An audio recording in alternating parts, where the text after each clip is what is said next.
शाह मुबारक हो।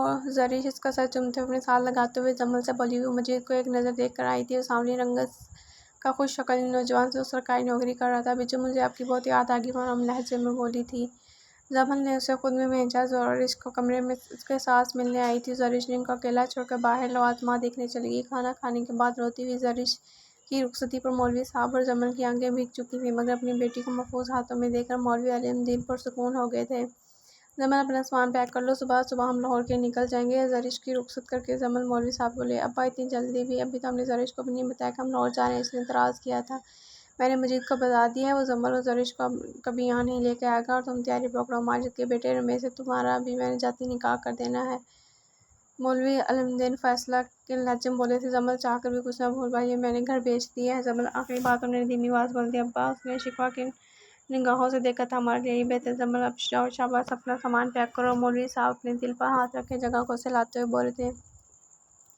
अब्बा, आपने दवाई ली है? इनको सीनों से लाते देकर इसने पूछा, मगर इन नफ़ी के सर में लाते हुए जमल थे। इसे इनकी दवा लेनी गई। दवाई देती आराम का बोलकर जमल कमरे में चली गई।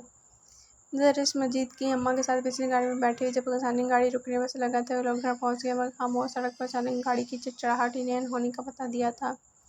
एक गाड़ी में पिछले आदमी बाहर निकले थे। उनके पीछे शाकर भी मुस्कुराता हुआ बाहर निकला था। इन दो आदमियों ने गन तान कर ड्राइवर समेत सबको बाहर निकलने का कहा। ज़रिश परेशान से बाहर निकले, मगर शाकर में नस सांस सूख गया। हर तरह से बस उसके जहन में आना शुरू हो गया। सब अपनी नज़र झुकाया। खबरदार, जो किसी ने मेरी बिल्लो रानी की तरफ देखा। इसके दुल्हन बनी सरापे को गहरी नज़र से देखते हुए अपने आदमियों की निगाहें ज़रिश पर पार का दहाड़ा था। और तू हरामजादी, तेरी हिम्मत कैसे हुई तेरी शाकर की बिल्लो रानी पर नजर रखने की? शाकर एक तरफ डरे हुए खड़े मजीद के पास आया, सर पर गंदा खड़ा। मुझे माफ़ कर दो, मुझे नहीं पता था। मजीद मनमनाया, हाँ हाँ बेटा, हमारे माफ़ कर दो, हमें नहीं पता था लड़की तुम्हारे से वाबस्ता है। अपनी सास की बात सुनकर ज़रिश ने नफरत से इन भगोड़ों की फैमिली पर नजर डाली। चादर में छुपा इसका वजूद चांद की रोशनी गली वजूद लाइट की वजह से धमक रहा था। बस का चेहरा भी चादर में छुपा होता। तेरे पास दो रास्ते हैं, पहले मैं तुझे मारूं और अपनी बुल्ला रानी को ले जाऊं, दूसरा इसे तलाक दे दो, और तीसरा मैं तेरे माँ बाप की ज़िंदगी बख्श दूं। शाकर अपनी ज़रिश सरापे ने गाड़ जबकि दूसरी तरफ ज़रिश को लगा सांस नहीं ले पाएंगे। दो नंबर गुंडे की वजह में बेबस होती नज़रों से कहीं दूर जाना चाहती थी।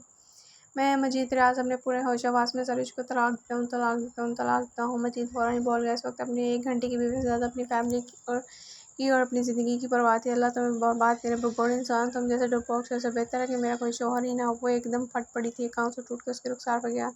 और चलो निकलो, अब आगे बढ़ते हुए शाकर ने मजीद की फैमिली को जाने का कहा, जो फ़ौरन वहाँ से निकल गया। आओ बिल्लो रानी, हम भी चले, वरना ऐसा ना हो तुम थक जाओ, क्योंकि कल मेरा और मेरी बिल्लो रानी का निकाह है। शाकर हंसता हुआ उसके करीब आया था। वो इसके बाजू थामने वाला था जब ज़रिश से जोरदार धक्का देकर भागी थी। हाँ बिल्लो रानी, कहाँ तक भागोगी? वो इसकी बेबसी पर हंसा था, फिर अपने आदमी को इशारा करता वो एक ही जश्न में ज़रिश तक पहुंचा। उसका बाजू बहुत कर ज़रिश को घसीटना शुरू किया। चादर उसके सरों से ढलक कर कंधों पर आ गई थी। इसे गाड़ी में फेंकते हुए खुद भी उसके साथ बैठा था, मगर इस खूबसूरत चेहरे पर नजर पड़ते हुए साकित हो गया था। बिल्लो रानी, तुम कब तक मुझसे भाग नहीं सकती? इसकी घाल छूते हुए अपनी नज़र उसके चेहरे पर गाड़ी शाकर ने कहा था। ज़रिश इसका लमस महसूस करके तड़प कर दरवाजे के साथ लगकर बैठ गई। आंसू लड़की की सूरत में उसका गाल भगोने लगे। बिल्लो रानी, अब भी अपने आंसू संभाल कर रखा, अपनी सारी जिंदगी पड़ी इन्हें बहाने के लिए।